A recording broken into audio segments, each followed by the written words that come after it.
Welcome to the Builders Podcast, episode 118. AJ Saunders, his pivotal moment. Learning by doing leads to a focus on e-commerce clients.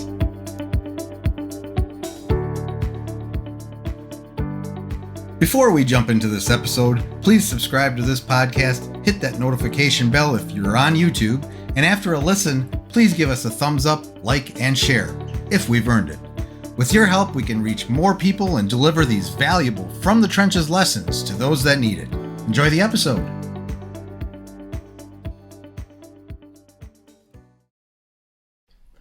Hello, everybody. Welcome to another The Builders. Today, we are rejoined by AJ Saunders. I realized I didn't look for your name before this. I didn't look at your name. I'm glad I remembered it. But I did remind myself this morning, this is actually your third time on, which... Correct. Like, what? You're a regular. Correct. I know. I was something horrible in the previous life. Of course. Yeah, this is punishment. No, it's funny because I'm like, we were on LinkedIn. We were chatting somewhere and some random post on LinkedIn. And I think, I don't know, we had a conversation the other week, kind of a solo conversation, offline, privately. And we were talking about some stuff and I'm like, yeah, it would be, I was thinking that would really make a great podcast. And I said, What are you doing next week? And you said, talking to you. I guess you're talking to me. So it's great to have you back again, AJ. Let's do this in case somebody listening in has never met you before. Tell us, let's take maybe just 2 minutes, couple minutes, 5 minutes, whatever, just to tell us a little bit about yourself and what you do and, all that good stuff. Lovely. Yeah, so always great to be back with you. You are one of my favourite people. I just have to say that. I just have to suck up at the beginning to the point home. No, I'm being serious. I look for you on LinkedIn every day, and so it's great when you pop up in the feeds because you always have something interesting and inspiring to say. So like you said, third time here. If you don't know who I am, then this is. I guess I'll give a little brief kind of intro. So I'll give you a plot of history. So, after leaving school, I did music as a career. I was a guitarist, still play guitar. Did that in London for about 5 years, had a well of a time, made no money. Then kind of fell into digital marketing, in my early 20s. By my late 20s, I had an e-commerce company selling jewelry that sold to customers in 12 different countries around the world. And that was all funded by credit cards, so it imploded. Fun story that is for another episode. Or maybe this is the episode. Then, so did that for a couple of years. Then went and worked for the man for 4 months. Realised that I had a terrible boss and that I wanted to get back out and do my own thing.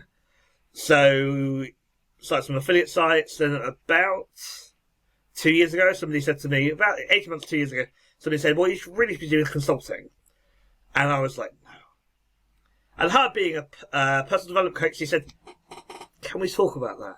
You know how personal development coach, they've all practiced that in the mirror, hadn't they, a million times to get the intonation right. And I was like, all right. So we talked about it. I talked to some other people, and then and so in the last kind of like 18 months, I've been doing more kind of last 18 months, 2 years, I've been doing more consultancy work, and then I've kind of morphed into running an e-commerce marketing agency, which I guess we're going to get onto talking about how that transition occurred. Yeah. So that's it's a good journey. Yeah. It's good. If somebody wants to even dig more into your story, they can go to the first episode, which, oh goodness, I'm not going to know off the top of my head what episode it is. Let me look. I got it here. I pulled you up before. Uh-huh. Oh, good. Because I had to remind myself all these. I appreciate that. Yeah. Well, you were on episode 82. That was your story. And then 87. So it wasn't long before you came back. No. You must have missed me. Yeah. Every day, Matt. Every day. I have the photo by the website. Yeah, we always bump into each other on LinkedIn. At least I know you're watching our content and consuming. Yeah. Yes. So the what we're going to dig into is, so we had a conversation about kind of this. I don't know if we want to call it a aha moment or a enlightening last year, where, well, tell us what you were doing up until that moment, like trying to do with your consultancy, with your business, and what kind of led up to this. Yes. So I was doing the affiliate sites, and I know we could probably talk about affiliate marketing for a very long time, because we both have a storied history in that. We've both have some horror stories of that as well. Anyway. Definitely. Yeah, there's some good times and dark times. That's what we say. Yeah. So when my friend suggested that I transition into doing more consultancy type stuff, what I was working with at the time, I'm still working with this, was a thing called a keyword map, which I have a course, I have a product that you can go buy, or you can hire us to do it if you're an e-commerce company. It's a great course. Gonna get that plug in there early. And so I was just going out and trying to do general kind of like content strategy-ish kind of services. So taking small businesses that had a website, had some content, but didn't really know what they were doing with it to get customers. And then encouraging them to do things like set KPIs and get some analytics installed and think about what questions their customers were answering, and then produce articles and pages and posts and whatever around, the common questions they were getting asked. Because, shock horror, if one customer has it, it likely is that 10 have it in your area, that they'll likely become they'll become clients if they can find you on Google with that same phraseology. Yeah, it's kind of just a pause, like that's something I've actually done on. Maybe I'm learning from you. I don't know. Maybe you're learning from me. Yeah, scary. Yeah, it could happen. But on my web design agency site, I have a page called custom. That's the whole thing in the menu. Just custom. What does that mean? Yes. We do custom websites and features. And we do custom work. And but I never really answered on that page before till a few weeks back, maybe a week ago. Why? Why build custom? Yeah. Why, and that could be a Google search, right? Yeah. Somebody's absolutely. Like, why do I want a custom website? And so I have fully answered that with a bunch of really good, insightful bullets.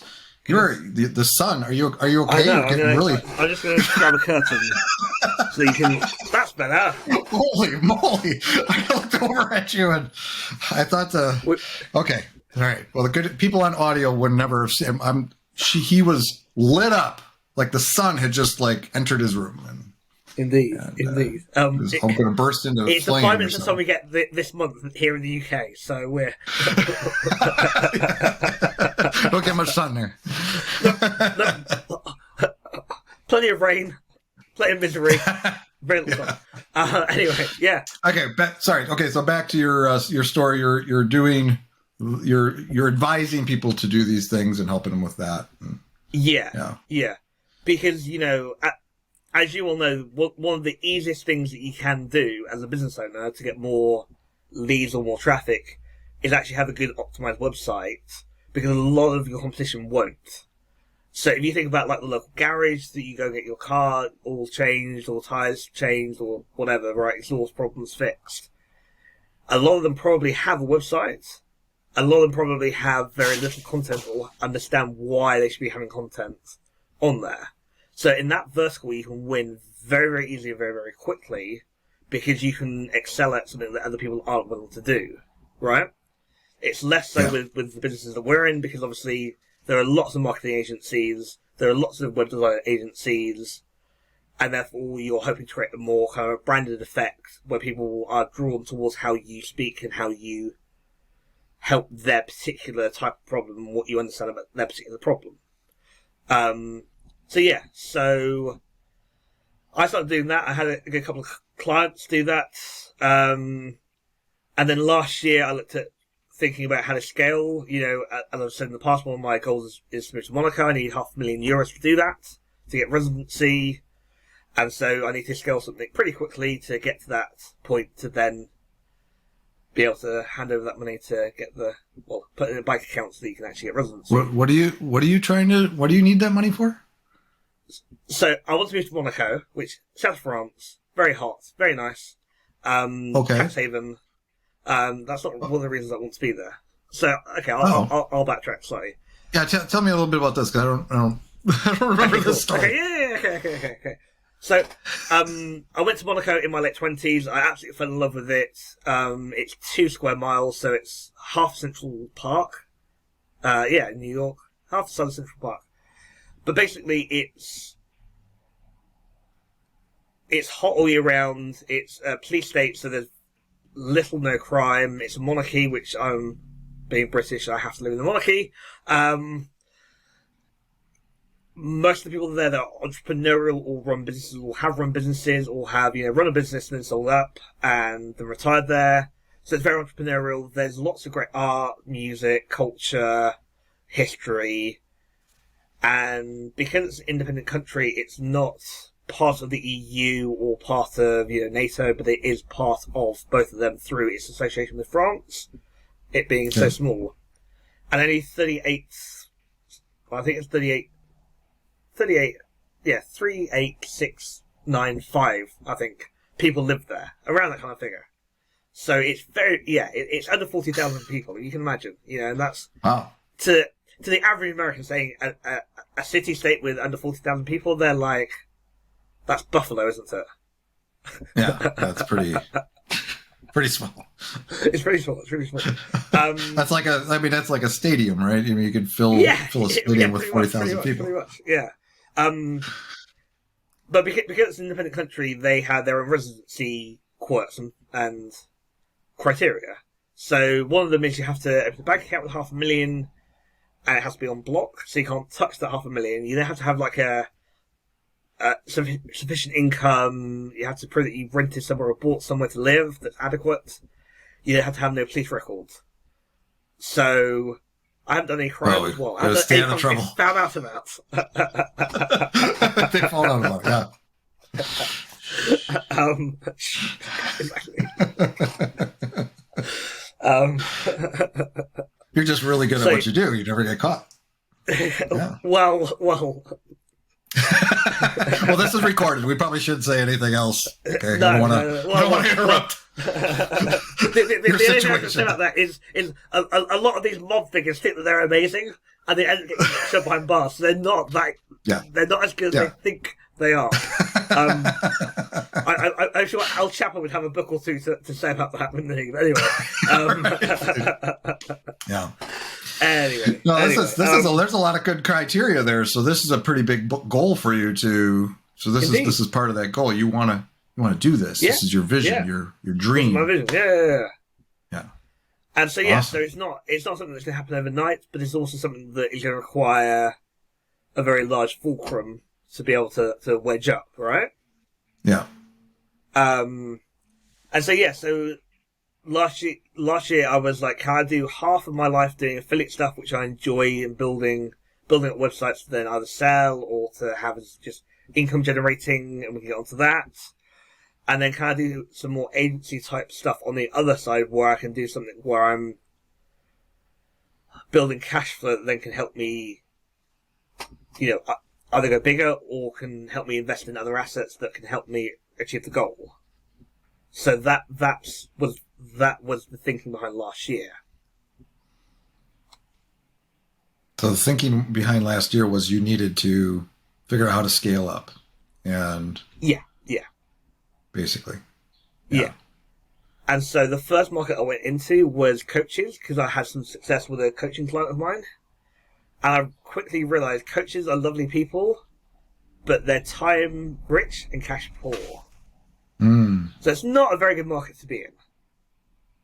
So time rich, meaning they spend a lot of time in what they're doing. Is that what that means? But they don't make no. So they have more time than they have resources. So Well, more time than resources. Gotcha. Yeah. Gotcha. Okay. Yeah. So you say to like a life coach, right? I can help you get more clients in. It's going to cost you $2,000, a month for the next 6 months. And they turn around and go, great, that sounds amazing, but that $2,000 is what I'm going to pay myself. They're operating on essentially 100% margins, but also 0% margins if that computes. Because their margins are what they're paying themselves, and what they're paying themselves is what they can kill, to use the hunting analogy. Yeah? And Gotcha. You must operate with a lot of those types of businesses where they're essentially cash businesses, where it's owner operated, where it's small, they're lean, but they're eating what they kill. Which is fine. Yes. Nothing wrong with that. So, did lots of that. That was really, really soul destroying. This is going to be a whole soul destroying episode, by the way. It's okay. It's going to lead somewhere positive. We're going. It's going to lead somewhere positive. I'm glad you figured that out before I have. I'm kidding. I know it is. No, I think you're. Think you're. No, this is what. So basically, for those following along, so this is going to lead somewhere positive because he's having this. Absolutely. He's having this. He's learning by doing. You're doing stuff. You're putting stuff out there. You're trying things. You're got ideas. You go after. You don't know maybe what the best fit is for you and what's going to help you grow and get to where you want to go. But you keep trying and you keep learning. Like, I didn't like that. I didn't like working with those type of people or that not type of people. We don't want Fair. That type of business or that. Not that you didn't like how they looked or smelled or anything like that. Well, we're also on Zoom last year, so right. Right. Yes, but you're figuring it out though. You're doing this stuff, and you're learning stuff. So where are you at now? Where you're figuring that out, and so then you're. So then the next thing that I tried was targeting real estate agents. So over here we still have a vibrant, independent real estate community. So there are still big chains. The American equivalent would be we have a slightly different model. So you imagine like you have your wholesale bankers, you did the agencies, your I'm trying to think of other Corcoran Group, those kind of things, right? So we have all those big chains over here, but we have a lot of independent mum and pop kind of like estate agencies as well. So I was targeting the mum and pops, and they had the opposite situation, right? So they were resource heavy, but time poor. But they did not understand why they need to invest in online, because a lot of them are in their late 40s, early 50s, and so they're in the market of saying, well, we're still running newspaper ads because that's worked for the last 20 years. And that's fine. That's good. That's fine. But a lot of them don't understand that actually, if people are going to big portals to search for like property listings, so like your Zillow, we have Rightmove, or we have Zoopla.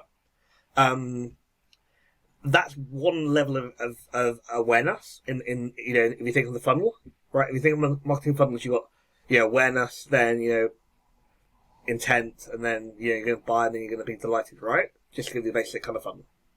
You can look it up later. It's it's a classic. Yeah. So a lot of look on Google, you'll see charts with the funnel. You'll see the charts with the funnel. Exactly. Yeah. So a lot of estate agents here that I was talking to were like, well, it sounds great, and we have a basic website and we upload everything onto Rightmove. And I was like, cool. So you don't care about trying to target people at the awareness stage. So why to choose us as an estate agent? Why to live in this certain area over that particular locale? Those kind of things, which is all great content marketing, like ideas and. Mm-hmm. And so so they had the money. They had, they knew that they probably should be doing it. They just didn't want to do it, and so that was another non-starter. Right? It's a little similar to so I'm going after insurance agencies, and the first insurance agency I'm talking to, it's a situation where I've been doing it this way for 20, I think he's been at it for long, 25 years, 30 years, and he's doing fine. Yeah. But so I have to, he knows he wants to scale. He wants to do more. I don't want to scale too much. He's got this idea. You don't want to scale too much, but he wants to, be able to sell, get to a point where he can sell eventually here. And, what can we do for him? But he's coasting. Basically, he's got a large book of business. He's got referrals. One of the interesting things with insurance is that the children leave the house and then they get their own insurance policies. So that, they just transition into their own. So because they got organic growth, it's, I get that, some businesses, it's hard to convince them that they should be doing these other things or they don't, want to for whatever reason.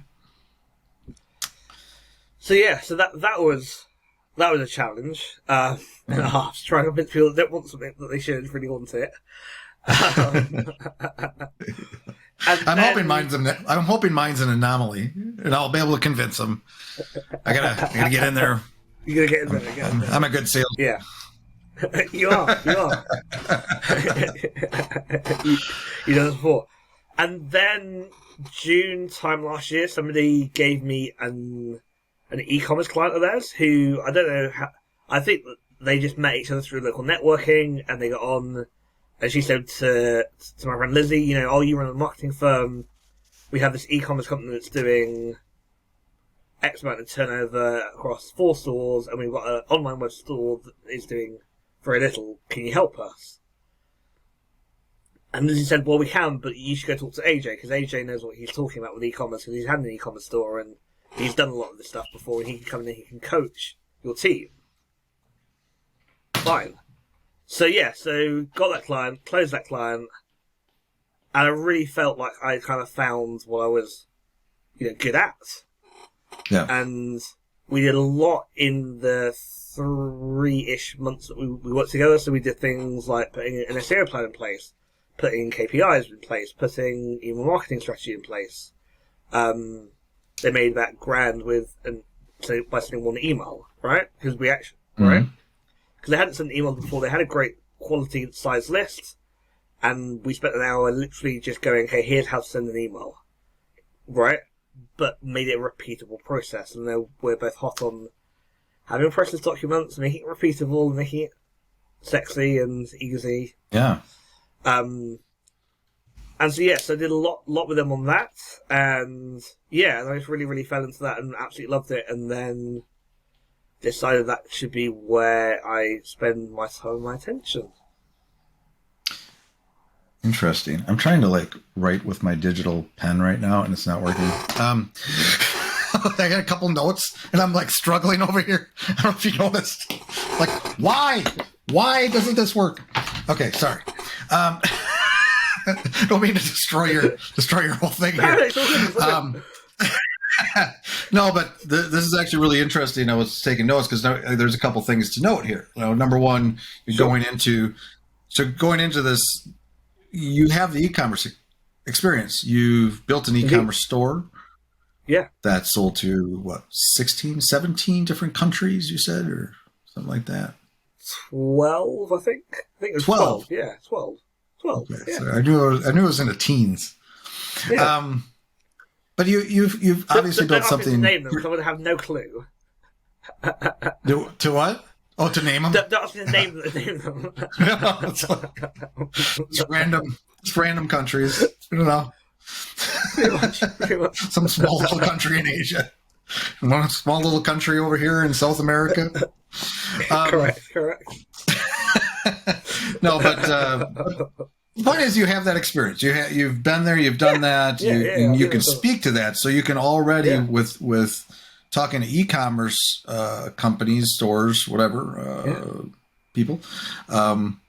You can speak their speak. You understand what their problems is and what their struggles are. What their pain points are, and what they should be doing. What works, what doesn't work. Correct. But that's the other thing. The other thing I was going to jot down if my pen worked was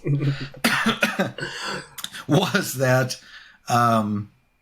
It's interesting that a lot of, and this is kind of an aside, but a lot of companies, they're out there, they're relatively successful, right? They're doing well, they're doing okay, but they could be doing so much more.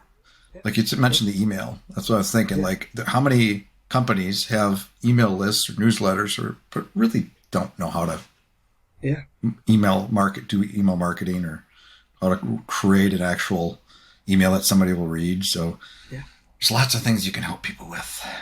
Indeed. For sure. Indeed. But yeah. So you decided, you tried all these things, like I was saying before. Tried all that. You learned by doing.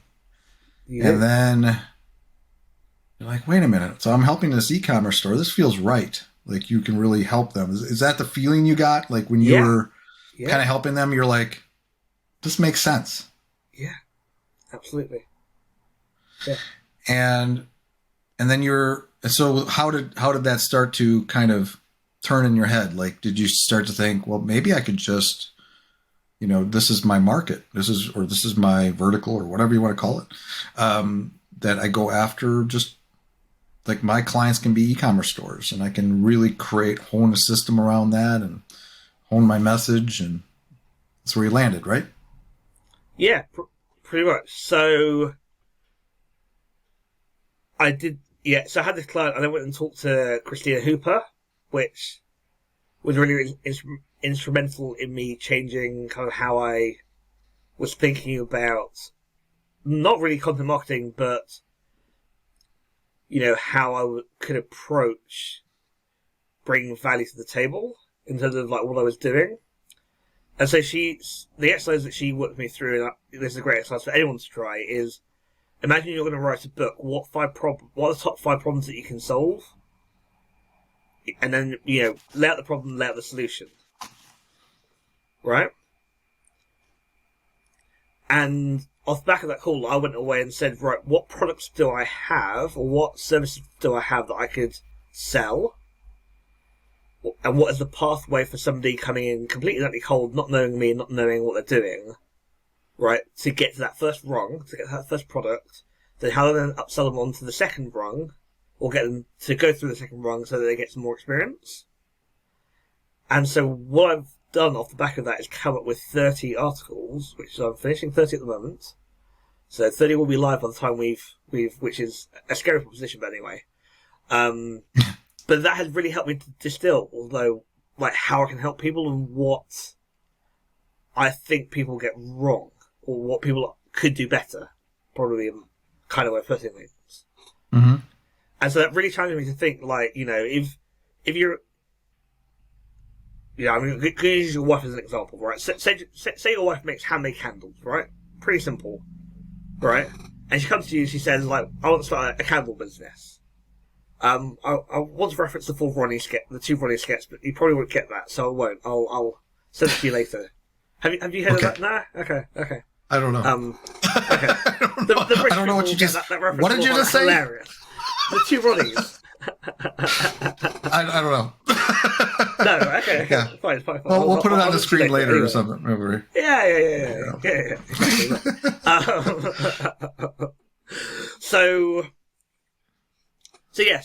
So I started from, right, what do people not know? And the first thing people don't know is what marketing strategy is, right?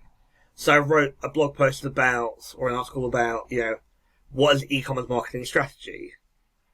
And it basically is, how do you devise a plan? What game are you going to play? How do you intend to win at that plan? And who are you trying to serve? And the best example I can give of this, is to say Southwest Airlines. This is the classic one I'm nicking from a video from Harvard Business Review, which is on YouTube, which everybody should go watch. Because it's like a 7-minute video and it's really, really excellent, actually. And the guy said, in the 90s, while Delta was trying to fly, hub, airport to hub, or to, and flying 20 different types of airplane, 40 different levels of service levels, right? Southwest came in and said, right, we're going to fly one type of airplane, point to point, with one service class, so i.e. cattle class, right? and we're going to make sure that, we can get people in and out, within under 3 hours. And you will see that Southwest had that plan probably over a weekend, and they just executed that incredibly well. And so their pilots could fly any plane from anywhere to anywhere, right? So while Delta was cancelling flights because they didn't have the particular pilot, because the pilot can only fly a certain type of plane because that's what they got training on. Right. Southwest pilots could fly on anyone. Anything. Any of their fleets, right? Nice. And because they were flying point to point, so from one airport to the next airport, there were no, layovers. There were no, we've now got to fly the plane back to get our team back. They were flying, between two different airports, and they were able to do, return pretty quickly. Right. And so, the marketing strategy is the same thing. It's picking the game you want to play and how you're going to win, and then just defining, the tactics that you need to take that will get you there.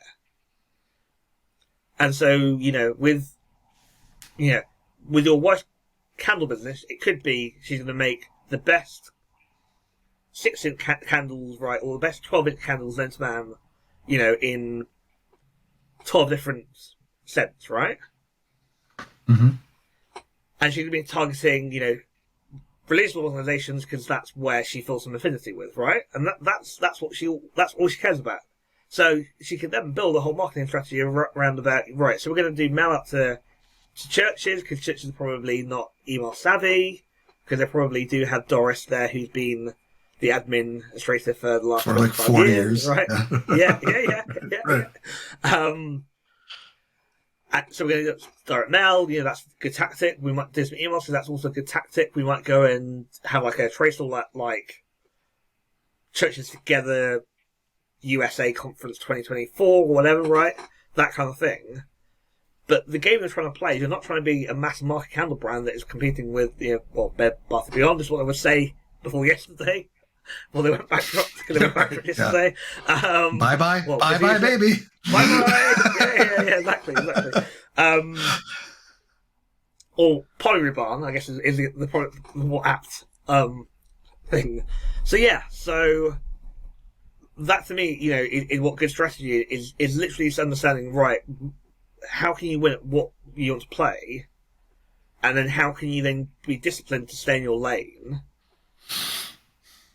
And so I started to write these articles, and it started to give me clarity over who I can help and how I can help them in a way that I don't think you can get through just saying, well, we're now the number one,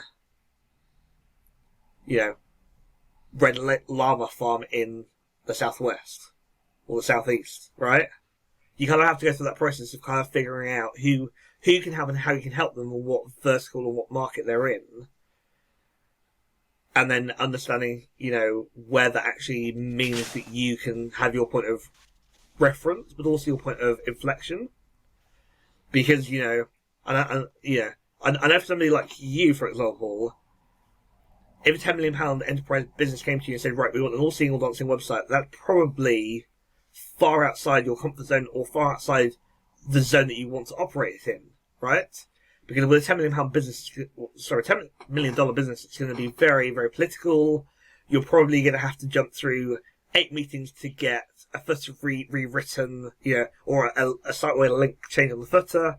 It probably is not going to be, that pleasurable.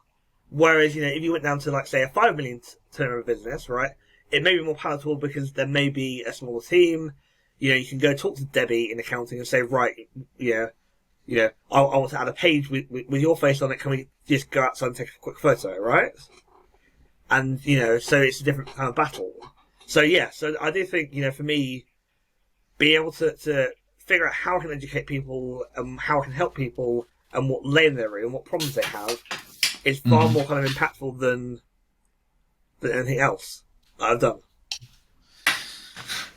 Yeah, and what you're just talking about really resonates with me, because I think that's one of the things that I've kind of had to figure out too, is the size of the business.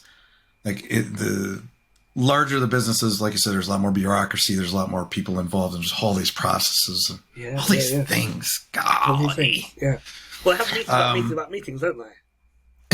It's a whole thing. And I've been involved with that. Kind of through, because I work with some larger agencies, so Right. and I'm pulled into that kind of stuff. Like I don't directly, I have clients that are multi-million-dollar, but they operate more on a smaller. They're not like $100 million or half a million or half a billion. Yeah. At least I don't think they are. If they are, they need to be paying me more. Not this week. But Not anyway, this week. Maybe next month. Yeah, maybe. We're working towards it. We're working towards it. I've never, I'm waiting. It's only a matter of time. But no, what you're saying though is so right on the money in terms of what people, how to approach those type of businesses and any business like that don't think about their marketing strategies and thinking about who their target market is and from the perspective of figuring out what you're coming to the plate with, what can I solve for these people? That process you were talking about with Christina, who's been on this podcast. I know. It was a great episode. I want to listen to it. But I haven't talked to her for a while. I need to touch base with her. Okay. Say, what are you doing next week?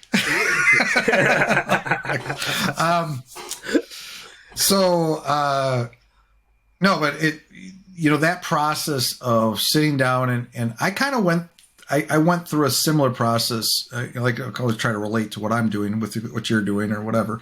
It's what we do here on The Builders. Indeed. But I went through a similar process where I was listening and trying to figure out what people's pain points were, and it started really the first where it started to really gel was with other agencies, with digital marketing agencies, and them trying to get help from a web design development agency, or contractors and outsourcing work and all the issues they had around that. And it was issues about finding good people, but also about, we don't want to develop an in-house team to do this. We don't want to manage or hire or manage a creative team or a tech team, and just solving those issues, being stressed about that, not being able to focus.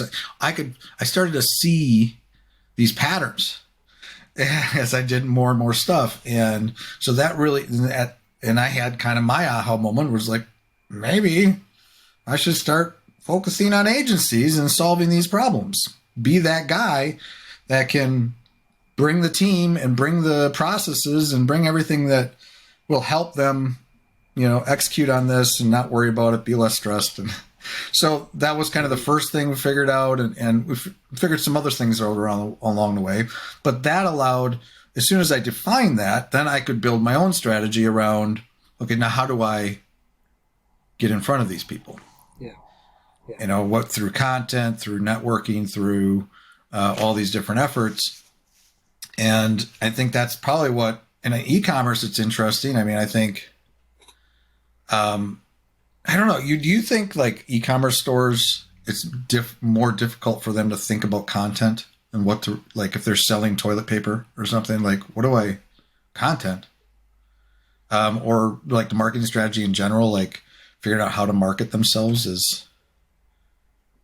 So I've come to the position, and I feel this is well reasoned and well established now, that the majority of people get into business because they're passionate about what they do or an aspect of business, right? So, case in point, you may be passionate about WordPress, right? I'm not saying that you are. I'm just as an example. You can be really passionate about WordPress. I really am. Right. And then you might have a brother who's really passionate about tire fitting, right? But you don't have the you either accept that you have the weakness in terms of you don't understand the operations, the finance, the marketing, the sales kind of side of things, right? Or you understand that you're a great salesperson, like I know you have been in your previous careers, right? Where you're a great salesperson and therefore you've kind of either figured it out as you've gone, like how to do marketing as well, because marketing and sales go hand in hand. and then you've hired people, you've worked with people who understand the finance and the operations and blah, blah, and you've kind of learned enough to get established, right? But a lot of people aren't in that mindset, right? They're just thinking, well, I do, I help people lose weight, right? Or I help people write books, or I help people sue the government, or whatever, right? And how they talk about themselves is they talk about the function of what the outcome or what the feature of what they do is, right? And therefore, for me, I love marketing. I love talking about marketing. Me and you, I know we could talk about marketing for the rest of the year without even pausing for breath, because we're hardcore marketers, aren't we? But I found a lot of people aren't, and a lot of people think. Case in point, I was on a call a couple of hours back before this, where somebody was saying, it was a group call, and somebody was saying, well, I've tried this tactic, that tactic, that tactic, that tactic. I don't see why it's all not working for me. And Mr. Unpopular here said, yes, because you don't actually have a strategy. You don't have a plan. You don't have any KPIs. You don't have any benchmarks. You're not doing things in a measured and mild way. You are throwing crap and believing some of it will hit the wall, and when it doesn't, you'll then turn around and say, but I still threw some crap at the wall. And so I've come to this realization that people are very, very good at what they do, but they're very, very poor at the essentials, mostly, right? And I feel that if you go to your average kind of networking events, you'll find lots of people like that, and their route to market is they go and they talk to other people who are not there to buy from them, who are there to try and sell them something. And therefore it becomes a very, very kind of like community-esque society kind of thing, right? And that's what networking events for a large part have become. You look at your BNIs, your 4Ns, Chamber of Commerce, Rotary Clubs, Toastmasters. They all become friendship community groups, not business networks, because you don't know how to market yourself, so why are you getting inquiries for, other than the odd thing for Bill the plumber, right?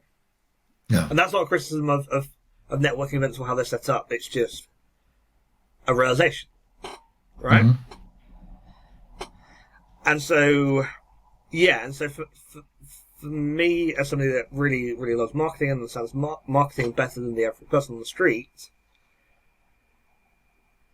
I always start with, right, what are we trying to achieve? What is the goal? What does the plan look like? The overarching plan. And then what tactics are we going to deploy? What do the tactical plans look like that enable us to hit the milestones to hit the final goal? But very few people think like that. Yeah. And therefore that's what I bring to the table. Yeah. Interesting. Yeah. Well, because they're focused on what they do. Yeah. Focused on a tagline. Been in business since 1963. And and just because of that, you should want to buy from us. Yeah.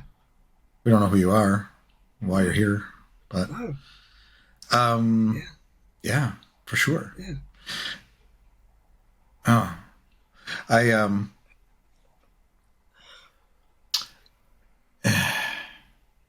there's a lot to dig in.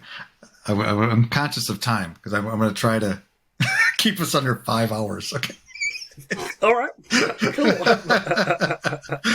But no, it's interesting because you're right. I mean, I think people are sold, or they'll find, or somebody tells them to, go do some paid advertising, go do some Facebook ads, or go do this, and post some content on social media. Yeah. But then they just do it randomly. They don't do it with any, like I said, strategy or way to measure the results of that. Yeah. And I think that's important. You got to put timelines on things, and I mean, if you can test things, you're talking about throwing stuff against the wall. Sometimes, even over here in Matland and my team, we try things. Yeah. But we know how to measure those things. And sorry. There's a difference between trying things that could have a cumulative effect in terms of your overall kind of like strategy of what you're trying to accomplish, but and have the just trying strategy. random things at random, just trying random things at random times and doing like, well, we tried Facebook last month and it didn't work out, so we're going to try paid ads, on Google this month. And hey, that doesn't work out, so we're going to try email marketing next month. And so there's a big difference. And there's a lot of people that get in that mind, or especially online. And I don't know how much has changed over the years. So I used to coach people on how to do pay-per-click advertising affiliate programs many moons ago. And I had a system that I sold. It was ebook and a membership and all this stuff. And there was a good bunch of people that did really well at it. Because they followed the system that I laid out and the processes and all that stuff, and they gave it the time needed. Yeah. I'd have other people that would come in and they would, launch one campaign or spend 1 week and be like, "This doesn't work." They're out of there. Even if you're trying something and you just only give it a short time frame, it may or may not work, and that doesn't mean that doesn't work. Yeah, it just means it didn't work the way you did it. Maybe you need to tweak something and try it from a different angle, but also have that strategy. Yeah. Also have that underlying reason, because the reason I do this podcast for a reason. I do social media stuff for a reason. We have a structure. We're doing we've been doing some direct email this year, but we're doing it for a reason, for a specific goal, and for a specific vertical, and for specific and we've it was thought out, and we know exactly who we got the avatars, we know who we're going after, and we got a message, and Matt at the end of the tunnel to sell it. People get in front of them. The goal is to get people in front of Matt. If you're on this, if you're listening to this, well, you need to get in front. You need to get in front of AJ. Well, AJ needs to talk to you about e-commerce. Correct. But I think that's where we kind of land here. I think it's really interesting. Well, I think if I look at this episode and why I wanted to talk to AJ, to you today, because I love seeing businesses or individuals really find their way, and it's never neat and tidy. It's messy. It's trying things and learning things, and I've said this multiple times already. You learn by doing, by just getting out there and trying and learning and figuring that stuff out. Like I figured out who my markets were, or who I was going to go after, by just trying a bunch of, just doing stuff, just building sites and talking to people, and you did the same thing. And I think it's awesome to see you're kind of in your groove. So you're basically, so now your e-commerce clients is kind of your goal, right? Is to find those folks. And how is that shaped? Are you doing, now you have to help people with strategy. You have your own strategy to find those e-commerce clients and stuff. Do you have, have you kind of developed that? Are you doing more content? Or are you just doing more networking, or? So my content plan since the shift has been literally, if somebody came into me just having started the business, what would I want to teach them? That was one stream. The second stream was, well, they've been going a couple of years and they've got some turnover and they're doing all right, but they need some rigidity, right? They need some structure. So they've come in on the first stream, they've learnt a little bit, they then want to go to the next level. And then the third stream, which I'm just finishing off at the moment, which is, you're now actually getting started, what do you now need to get to that 500,000 turnover, where it makes sense to come and hire somebody like me to actually help you get to that point. So figuring out who you're the type of targeting. But also, so because I have an affiliate site that did 167,000 visitors last year, not hits but visitors, I think I've got this SEO kind of thing down pat a little bit. I know a couple of things about SEO, right? Just a couple.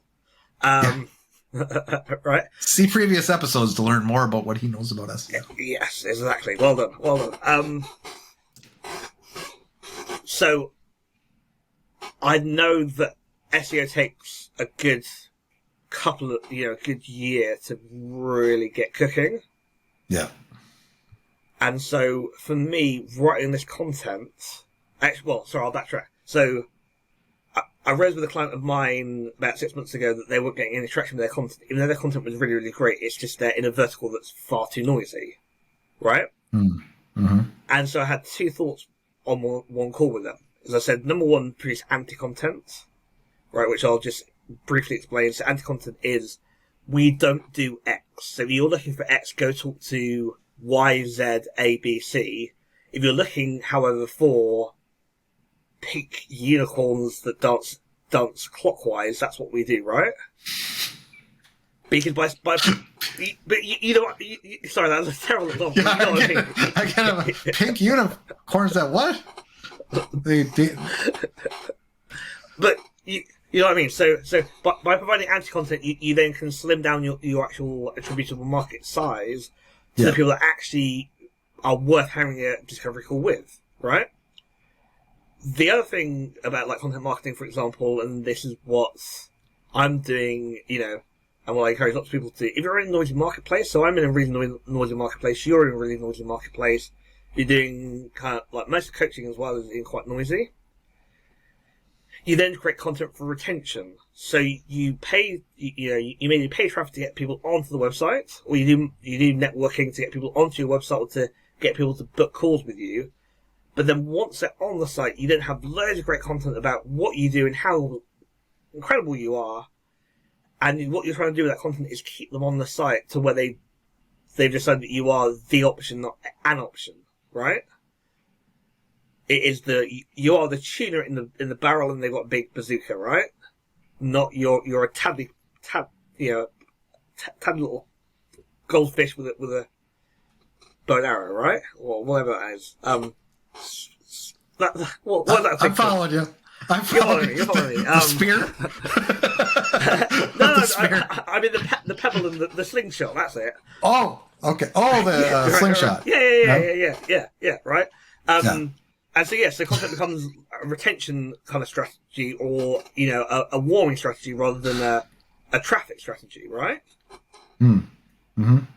And so for me, so I'm doing lots of networking. I'm doing lots of things like this. I'm doing lots of content play. I'm writing every day on LinkedIn and on Facebook, even though there's no traffic on Facebook, other than somebody called The Builders Podcast who keeps liking my posts. Can't think who that is. What is that? Builders Podcast? Yeah, I don't know. Something relatively famous, apparently. But I'm doing all these seemingly desperate tactics, but the underlying strategy is I'm multi-touch point. I realize that I'm engaged in quite a long cycle of education, but also I'm involved in quite a long cycle of trust as well. Because, and I bet you find this as well, I've never had a discovery call with somebody that says, let me tell you how incredible my current marketing agency is. Right? Let me tell you how shocking they are. And I bet you've had enough of those calls as well. Let me tell you how shocking my current web designer is. And you're like, tell me more. That's right. Yeah. Right? Tell me everything so I can tell you how I can turn that around for you. Yeah. Yes. And 9 out of 10, it's not that they've hired a bad agency. It's just they haven't put KPIs in place. They haven't communicated effectively both ways, right? And they haven't understood how that fits into what their goal or what their overall plan is, right? It's much easier to scale from 0 to 1 million in turnover if everybody is on the same page and everybody's focused on the same milestones and the same goals and the same benchmarks than if you have people blindfolded trying to find the exit in a dark, smoky room. Right? Mm-hmm. And so it seemingly looks like I'm doing lots of desperate activities that don't make any sense, but actually, as I'm trying to be everywhere to my target so that they can't get away from me. And actually, in the last 6 weeks, I've had somebody that came through and said, I discovered you, I think he said, I discovered you on LinkedIn, I checked the website, and I just kept reading and reading and reading. I listened to podcast episodes that you've been on, and I just thought, he's really, really smart, I really want to work with him. And that's the types of clients that I want to work with, and that's the types of clients we all want to work with, because they're already pre-sold when they come to you. Right. Number one. Right. Number two, you've done enough to indoctrinate them to believe that what you're going to suggest is the best solution. But also, hopefully, and this is an argument point, hopefully, in my case, they've listened and they've read enough about me to know that A, I'm very, very straight down the line, but B, I will sit here and I'll argue, and I'll challenge, I'll be difficult, and I'll be, tricky to deal with, because I want to, A, both get better understanding for myself, but I want the client to walk away from every session knowing that they've walked away with better, more in tune information that actually can help them push what they're trying to do forward in a way that is meaningful and not in a way that is going to, that they're just writing a check. That's and good. that, my friend, is my marketing strategy laid out. In a nutshell. In a nutshell. Yeah. No, that's good. Yeah. Well, I'm out there. I'm all over the place. You are. And but you get it. You see? Yeah. But you get lifecycle marketing, you get multiple touchpoint marketing, and you get that to keep people warm, to keep people top of mind. You need to be, you need to be everywhere for everyone. You need to be. You need to be that billboard in front of that person who's, who Google specs, right? You need to be that big, beautiful billboard. Because you want them to be thinking of you and thinking of you constantly. So that when they do, you're building your right. You're building your brand. You're building your, correct. And that's, like I know it's the same way with email marketing, or follow-up lists, where it takes time, they get to know you, they get to know your personality and and what you know and your expertise. Yeah. And so in the first week, month, year, they might not be ready to, ask you for help. But a year and a half in, you get that call or that email. And it's a long game. And I think it's kind of speaking back to what we were talking about earlier, a lot of people are impatient. But if you have a solid strategy and you know who you're going after and and you're consistent over time, you'll build those relationships. People people will see you. You'll stay top of mind. Indeed.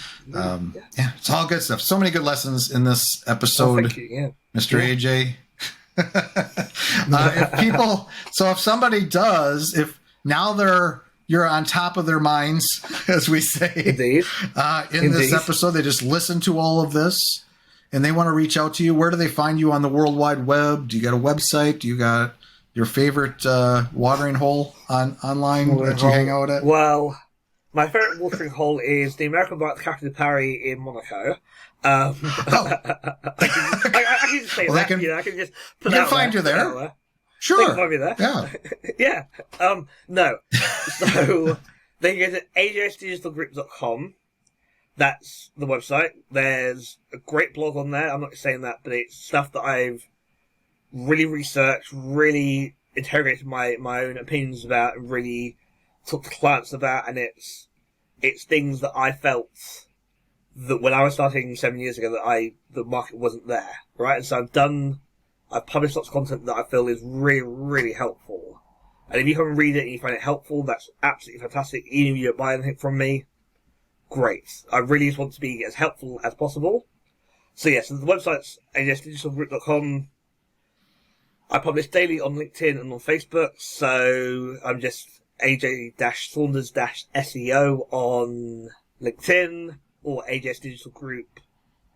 I think it's just AJS Digital Group on Facebook. On Instagram, I have a personal page, which is just A_J_Saunders, which people can come connect with me, follow me, talk to me, interact. I'm on LinkedIn. Sorry, I'm on Instagram constantly. I'm on all the social platforms constantly. But anyway, yeah. But yeah, your rotations. So I'm in rotation. Exactly. Yeah. But I'm here to be helpful. So if you have an e-commerce company that you need some help, or you just want to come about some ideas off somebody, come to the website, book a 50-minute discovery call. Would love to talk to you. Send me an email. Follow me on LinkedIn, and yeah, just get in touch. Love to help you. Yeah. Awesome. Well, thanks, AJ. Another great episode. Number 3. I can't wait till 4. Number 3. Okay. Cool. We'll have fun to talk about, won't we? That's right. I'm sure it won't be difficult. We'll figure it out. All right. Till next time, everybody. Take care. That's all for today's episode. I hope you enjoyed that. Again, please subscribe if you haven't already and give us a thumbs up if we deserve it. If you want to comment on this episode's page, provide me with requests on topics for future episodes, or inquire about being a guest, please find your way to thebuilders.fm. You can contact me there or add a comment under these show notes. Now a word from our sponsor, my agency, Unified Web Design. We build custom websites, features, we maintain websites, we work with agencies to fulfill their web design and development needs, and more. If you are interested in our services or are looking for an agency to work with as a partner to build awesome sites for your clients, feel free to reach out to me at unifiedwebdesign.com.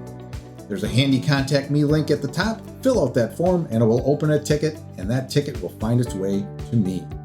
Thanks for joining me today. We'll see you next time.